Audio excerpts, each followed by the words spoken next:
Yesterday we dealt with the 6 questions of Naimisharanya Rishis to Suta Maharshi. And the last question was, after Sri Krishna left this earth, where did the Dharma take shelter? So that Suta Maharshi said, Dharma took the shelter in Bhagavatam. So all these rishis became curious to know more about the Bhagavatam. What is the history of Bhagavatam? In what way it is so special? And the other question they asked was, because the main Srota for Bhagavatam was Parikshit Maharaj. So they wanted to know about Parikshit Maharaj also. We want to know about the birth and the activities of Parikshit Maharaj. How come he left the kingdom at the age of 21? How did he meet Sukha Maharshi? And what was the need for him to give up his kingdom at the age of 21? The third question was, how did Sukha Maharshi stayed in one place for 7 days? His highly exalted soul, he never stayed in any place, and whenever he stood in front of the house, it was just enough time for that person, for the householder, to milk the cow and give the milk to him. He would drink the milk from outside itself and he will go away. So he would stay only for a few minutes. No more than that he would stay in any place. So such an exalted soul, how come he sat in one place to narrate Bhagavatam to Parikshit Maharaj? So they wanted to know all about it. And the curiosity is because of when Suta Maharshi said, Dharma took shelter in the Bhagavatam. Obviously, that Bhagavatam is something very, very special. How did Bhagavatam come into existence? Bhagavatam was written by Vyasa Maharshi. Vyasa Maharshi, so one day he was meditating by river Saraswati. And in the meditation he saw the quality of the people in Kali Yuga and the amount of suffering they are going to go through. So he felt very sad, very compassionate. Then he said, all the Vedas which are already here, it's not going to help the people in Kali Yuga because they're not going to be very intelligent. Their minds are restless. They won't have their attention span is less. Their memory is also less. Plus, they are going to be carried away by this material illusion of this Maya. So to help these people, then I have to do something about it. So what he did was that Vedas were scattered everywhere. So when Brahmaji created the world, he also recited the Vedas through his 4 mouths. And they are all like a pile, all like a precious stones. The rubies, emeralds, diamonds, sapphires, they are all piled up. So he divided all them into 4 groups. The 4 groups are, one is a Rigveda, and he gave that Rigveda to Paila Rishi. And the second group was Samaveda, and he gave it to Jaimini Rishi. Third group was Yajurveda, and he entrusted this responsibility of spreading to Vaisampayana Rishi. And the fourth one was Atharvana Veda to Sumantu. And he also wrote 17 Puranas. And he made Roma Harshana Sutta to be in charge of the 17 Puranas. So after writing all these things, he still felt people in Kali Yuga are very less intelligent people. There are more and more groups of people who are less and less intelligent. And also in those days it was felt women are not very intelligent. So to guide them, I have to bring in a literature which will help them in day-to-day affairs. How to conduct the life, how to conduct the Grihastha duties, how a king should perform his duties, how the nation should be safeguarded. All these things he has written. So that's why he brought a Mahabharata. So he thought of all kinds of problems the human society will have, all kind of problems the mind can create, and how to get over those problems, how to safeguard ourselves, how to enjoy also within the means of Dharma. So he stressed more upon the Dharma, Artha, Kama, and finally Moksha. That also he has done. Still he felt even this may not be very useful for them. They get attracted to the attractions of the Maya and they're going to suffer. What is the way? How I am going to help all these people? So he thought of all these things and he didn't know how to do it. Then the thought has just crossed his mind. Maybe bhakti. Maybe I should teach them more about the bhakti. Is that the reason why I am also feeling unhappy about it? So he was sitting like that with so many questions going through his mind. At that time, Narada Maharshi arrived. And Narada Maharshi arrived and he saw the sadness on the face of Vyasa Maharshi.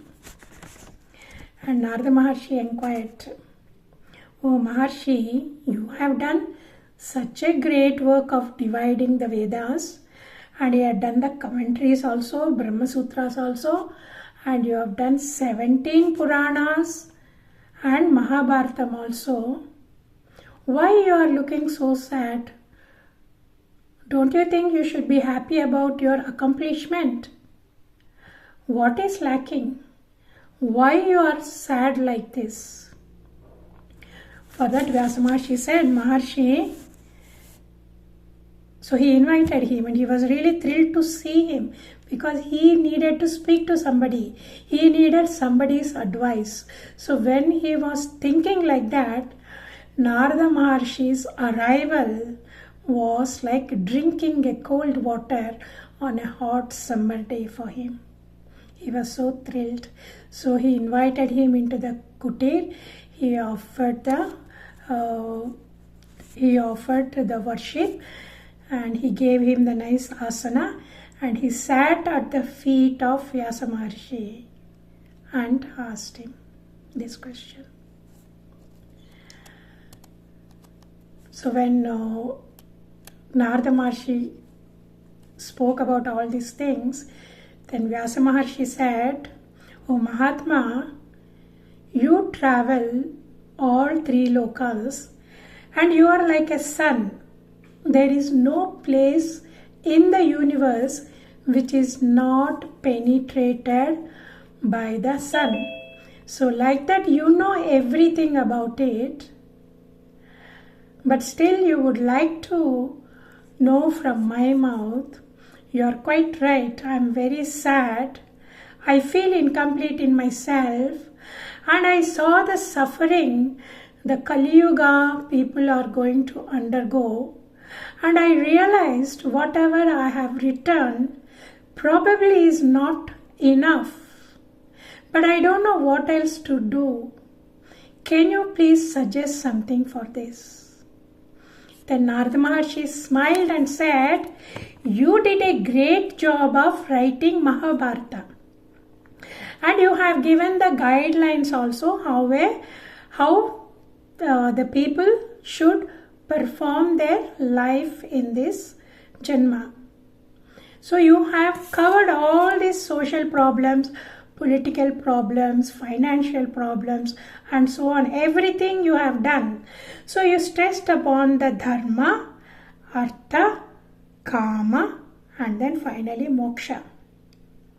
So what you have done is, you have stressed a lot of it upon the artha and kama. Whether we tell or not, people are going to be after the artha. They want wealth. Everybody wants sense enjoyments. They're definitely going to do that. So you have given the guidelines, the dharmic way of enjoying.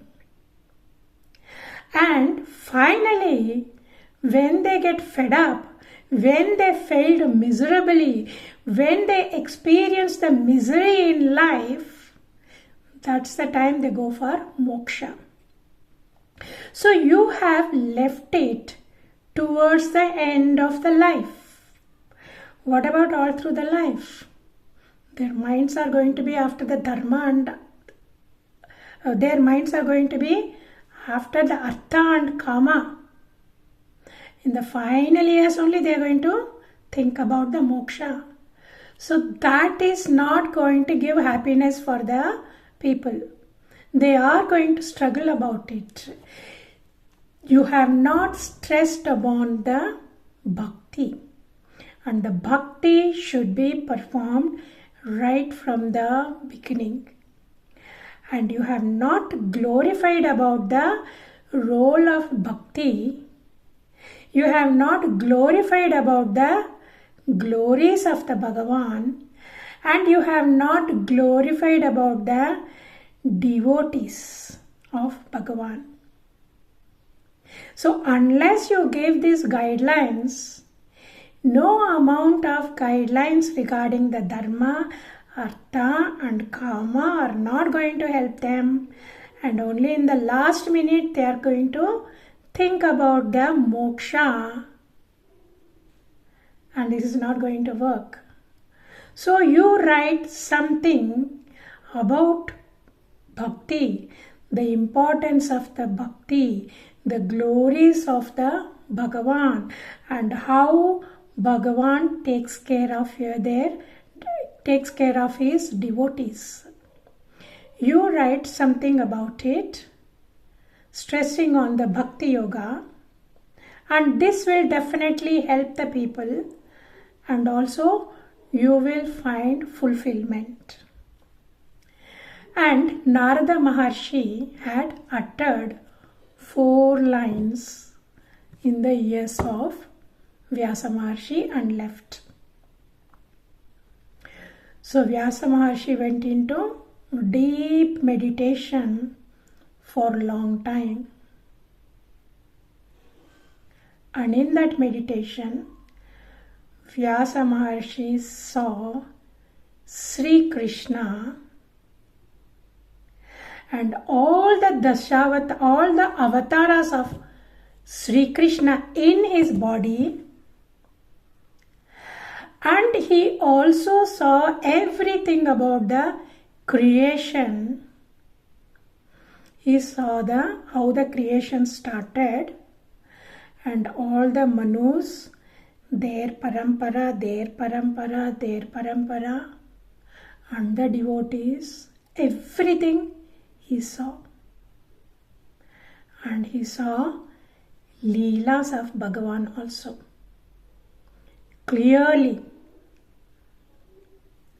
And he felt just that vision of that itself made him feel so fulfilled, so happy, and that is how he wrote Bhagavatam. Any literature which is devoid of bhakti doesn't give peace of mind for us. So we all must have realized it by now. We all read so many, all along we had this habit of reading books. So we read autobiographies, we read non-fictions and fictions. So much of literature we have read. But you all agree with me, the kind of mental relaxation, peace, we have found it only when we read about the stories of the Bhagavan. So we read all these small stories, and we saw films also. So we saw so many films. But when you saw that films based on the mythology, how did you all feel? Didn't we all feel so wonderful about it? Didn't we all develop the bhakti for all the rishis? Didn't we develop the bhakti for the Sri Krishna and how he helped Arjuna in the Kurukshetra war, how he helped the devotees? So many cinemas we saw Kandan Karunai, we saw Shivalila, so much we see. But if you really look back into ourselves, the joy we had when we saw a movie of the social movie and the mythological movie became with a kind of a thrill, and that really created an impression, a beautiful impression in our mind. This is why it's very important we introduce the children to the bhakti literature from the childhood. This is what Vyasa Maharshi and Narada Maharshi had insisted on. Narada Maharshi said, this is the mistake you have done with the Mahabharatam. So Mahabharatam is very good, but then you should have included the bhakti. You should have insisted on the bhakti. You should have given a lot of importance to the bhakti. Then you would have felt happy about it. So that is why it's a pure Bhakti Yoga scripture. Bhagavatam is a pure Bhakti Yoga scripture. So the human beings generally suffer from anxiety. Why that anxiety is? The anxiety is because we want sense pleasures. We want to eat something. We want comfort. We want to listen something very nice. So our sense organs always wants association with something. Or we want our emotional fulfillment. What kind of emotional fulfillment we want? We want to be somebody. We want recognition. We like people to notice. Why we are all feeling that? We are all feeling that because we feel very happy. We feel happiness when all these things, when I have so many things, when I have so much of bank balance, when I have so much of assets, when I have position, I feel very happy. But we've all noticed that happiness is very incomplete. Not only incomplete, it is unreliable. And for that we have to work so hard. Our whole life we keep running after something. But we should be running inside us. Running after something is very stressful. The body-mind complex gets exhausted when we run outwards. But when the mind runs inwards, there is so much of happiness, there is so much of peace, and you don't need anything. You don't need any company. You don't need any extra accessories. You don't even need much money. How much do we need? Even if you have crores and crores, how much can we eat? We can eat only a certain amount. The more we eat, the more our system is going to rebel against us. And that is what is expresses as all kinds of disorders in the body. But when we run inside, happiness is free. Bliss is free. Joy is eternal. And we feel full from within. We actually feel full. We feel so full. If you imagine a balloon, you blow the air into the balloon becomes full. Okay? The same thing happens to us.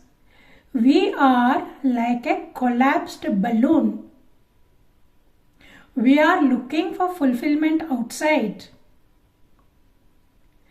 But when you turn the mind inwards and hold it there, hold it with Krishna, the rest of the things will happen. And when that figure, that form of Bhagavan fills our own system, and the form of Bhagavan turns into the light and fills our whole system, it is like a balloon, a human-shaped balloon filled with the gas inside.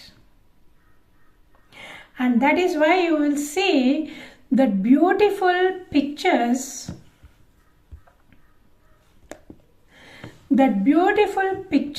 of Jesus, Moses and Shirdi Sai Baba, because these are the three pictures I have seen.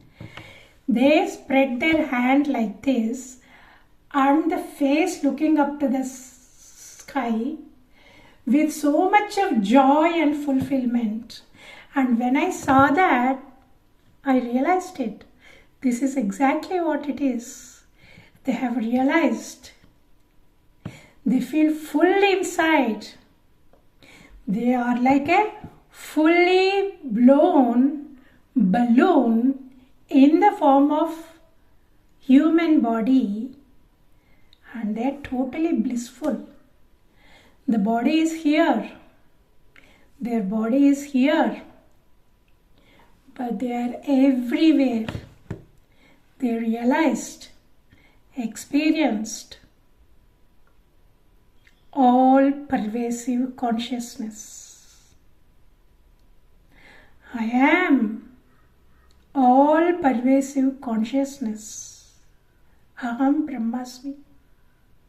That's what they have realized. And that happens only with the Bhakti Yoga.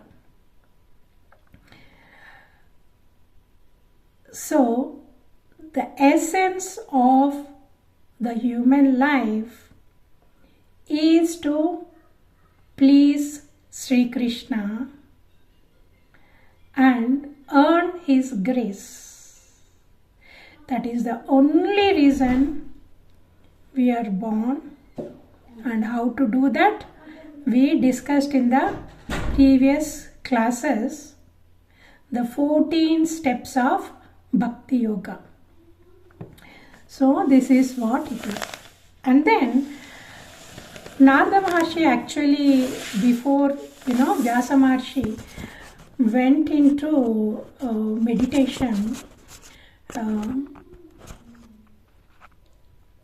Vyasa Maharshi asked, when Narada said, this is what it is, you haven't done that, and that is why you are having this problem. And that is why your scriptures are also not going to give fulfillment for the people in Kali Yuga. And I have reached this position, Narada Maharshi is telling, I have reached this position through the bhakti only. Okay? And he tells, see, what happened was, in my previous Janma, I was a servant maid's son. And my mother used to work for few people in an agraharam. I was around 5 years at that time. My father died when I was very young. And my mother was illiterate and very poor. So she used to work as a servant maid in all the houses. And during Chaturmasa, a group of sadhus came. So during Chaturmasa, the sadhus don't go around anywhere because it's a rainy season. So they go to villages, few villages, and some of them invite them and they keep them in the house. They serve them throughout the Chaturmasa. And once that rainy season is over, this 4 months is over, then they leave the houses and they go somewhere. Okay. So here in this agraharam, they have hosted these 4 sadhus. And his mother was given from some work to wash the vessels, clean up their house and all. And along with his mother, this little boy also used to go with his mother. And somehow, after finishing the work, he used to sit, because all those Mahatmas, they used to speak about the God. And he used to get that interest in listening to the stories of Bhagavan. So he used to sit with rapt attention and listen to the stories and the conversation between them. And also they used to do the puja, then the bhajans and all. So he used to pluck the flowers and used to bring the flowers and the fruits for the puja. He will watch exactly how they are doing. He will sit with them and listen to the stories. He will enjoy listening to their bhajans, and he will clean up all the prasada vessels. He will clean up their plates also, and whatever is left over in the plates before washing, he used to collect them and eat. So this is the prasada from their plate left over by the Mahatmas. So while eating that, he realized his mind became very calm and very pleasant. So he felt very happy about it, and every day with their permission he take it and he will eat. He will clean up and he will put everything, and whatever the seva is required for the sadhus, he used to do the main work. He used to hang around them the whole day. And the sadhus became very fond of this boy, and he taught them how to do the puja, and they taught them a small bhajans also. They used to make them do it. So they all became very fond of this boy. And the Chaturmasa end had become. So they called him and they spoke to him and they advised him what he should do. And then they gave him a small mantra also. And he said, you do this and you will see Bhagavan one day. So he felt very happy about it, and he was doing the sadhana every day after they have left. So he became more and more absorbed in his sadhana. He became absorbed in his sadhana to such an extent, He was not bothered about anything at all. He never used to go and play with the children like others. His mind is always in singing the bhajans he had learnt, doing the puja and meditating and recollecting all the stories he has heard. So he became a very serious sadhaka. He had intense attachment for the mother, and the mother had attachment for the son. Because there are only two of them, nobody else is there for them.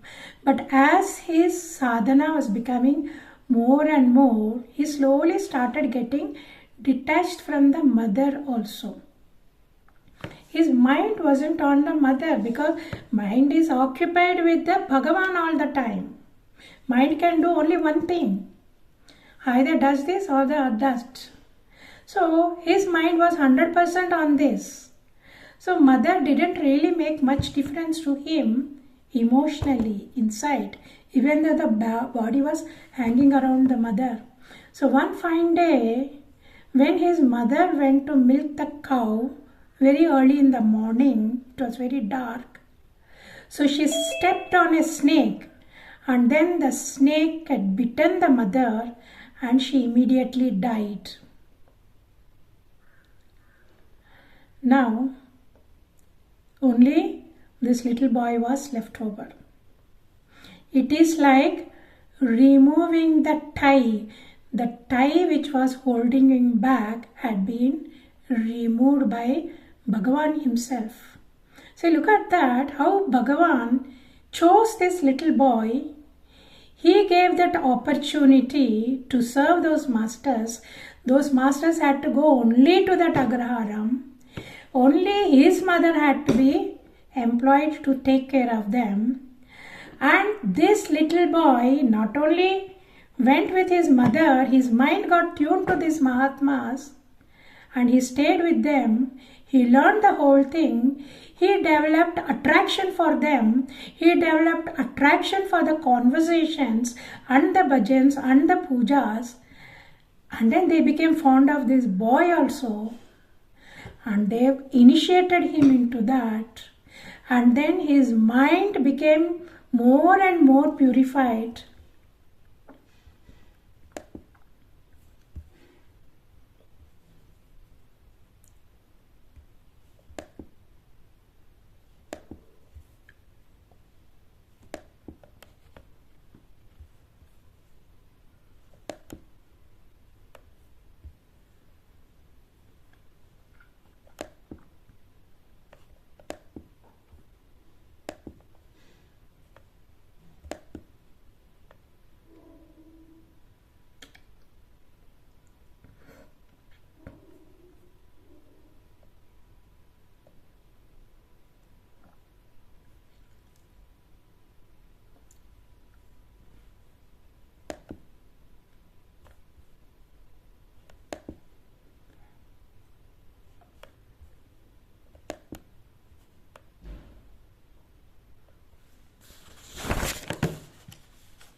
Okay.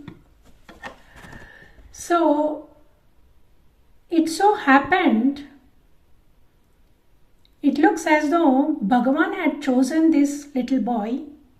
He created the opportunities, and also when he was getting established, he removed the tie of his bond with the mother and he took away the mother. Okay, so we can say that poor lady, she worked, she had only her son had only one mother, and she served the masters, but it is sad she had to die of the snake bite at a young age. No, it is not that. It doesn't work like that. How it works is, Bhagavan, because she had served, Bhagavan had taken her away so that little boy will be free to focus his mind completely on God, and also he will give better birth for the lady so that in her next Janma, she has done a lot of punyam, no, by serving the masters. Any service to the master never goes waste. Okay, even if you do little service, it never ever goes waste. That is the guarantee given by Sri Krishna about his devotees, about the pure service to the pure devotees. So she would have had a better birth in her next Janma, where she can continue her more suitable conditions, so where she can continue her spiritual sadhana.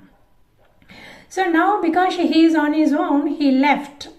So he started going away. So he went away, he started walking, and then he will rest wherever he find a suitable place. He will meditate. Again he will leave that place. Again he will go and find a suitable place and he will meditate. Again he will go. So he became more like a wandering sannyasi. So one day, this went on for a long time. So one day he was just sitting and meditating, and he got into a very deep meditation. And in that, Bhagavan appeared. Bhagavan appeared for a few seconds. And that was a wonderful experience for him. That was something which cannot be described in words. So immediately he opened his eyes, and there is no form here. He missed that beautiful form. Just a few seconds. He missed that beautiful form. He got very upset and he closed his eyes again. And he did all the sadhanas which he did prior to having the darshanam. So he wanted the darshanam again and he followed the same thing again. But Bhagavan is not appearing. He got very frustrated and he was crying. And then he heard the voice. He said, "Oh little one, I am very fond of you. You have done very well. You have developed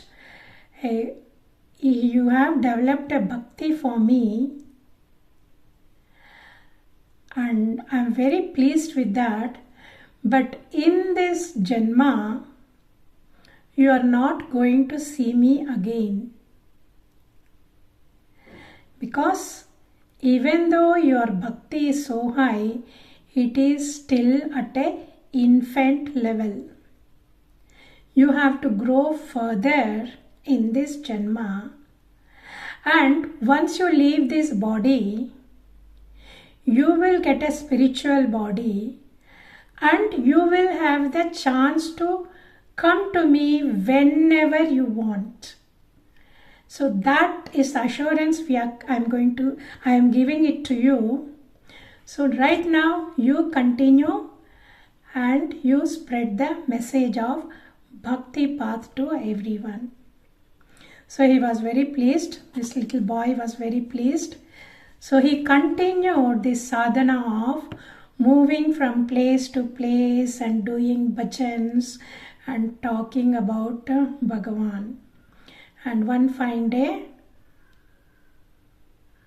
that little boy, which a grown-up man, had left the body, and in the next Janma, in the next birth of the Brahmaji.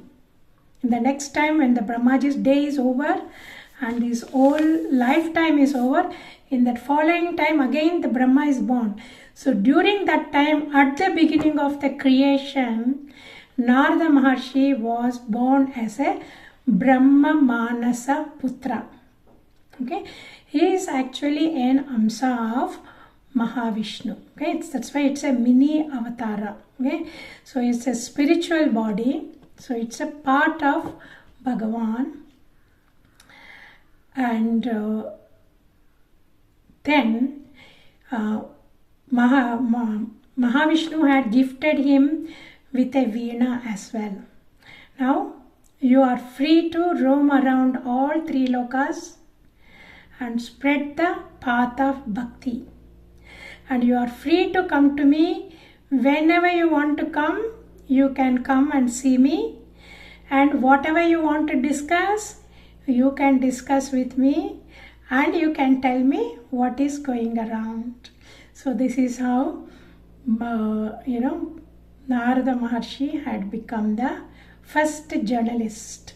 So he reported everything, whatever is happening in three lokas, to Mahavishnu, and then Mahavishnu used to take the decisions, what to do, how to solve the problem, when to appear, and so on. So that's the beautiful relationship of a devotee, an ordinary devotee, a servant's child, an illiterate child with absolutely no facilities around.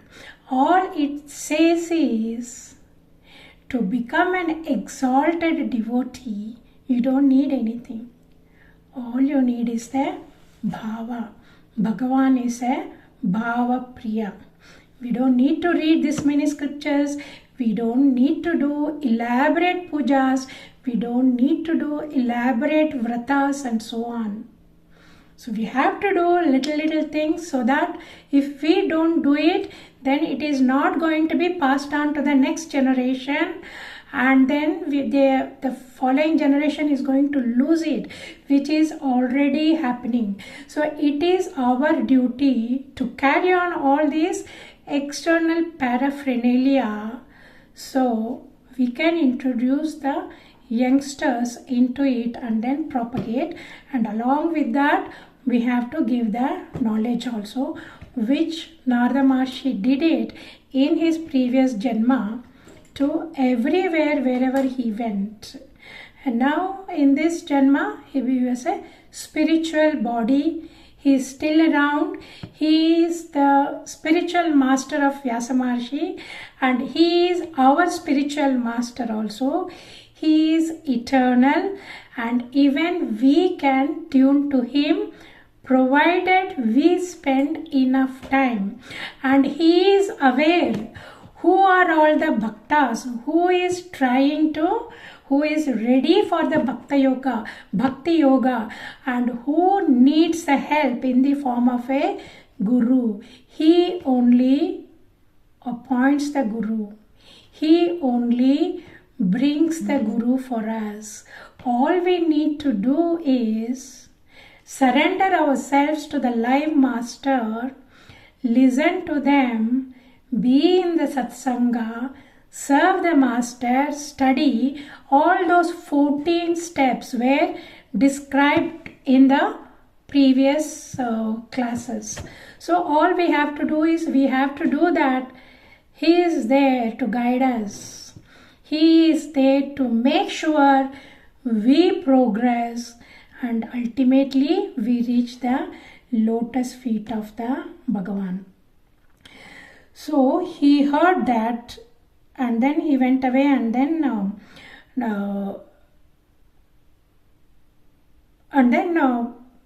Vyasa Maharshi started writing. Okay.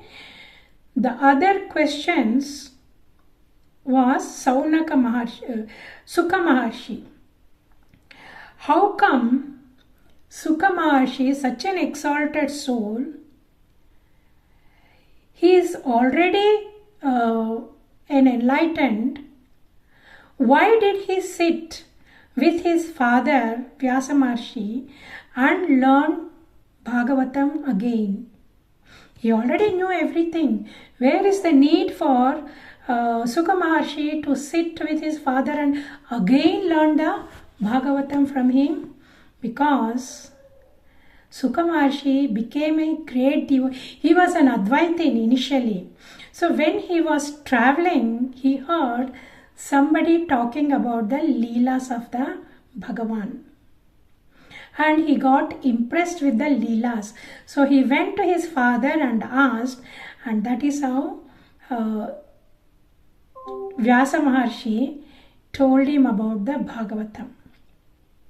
And this Bhagavatam, no matter how many times you listen, no matter you know you are the spirit in this body and the whole thing is the Maya, no matter how much you are convinced, you are the screen and the whole universe is nothing but a movie, still, as long as we have this body, there is a joy in listening to the Leelas of the Bhagavan.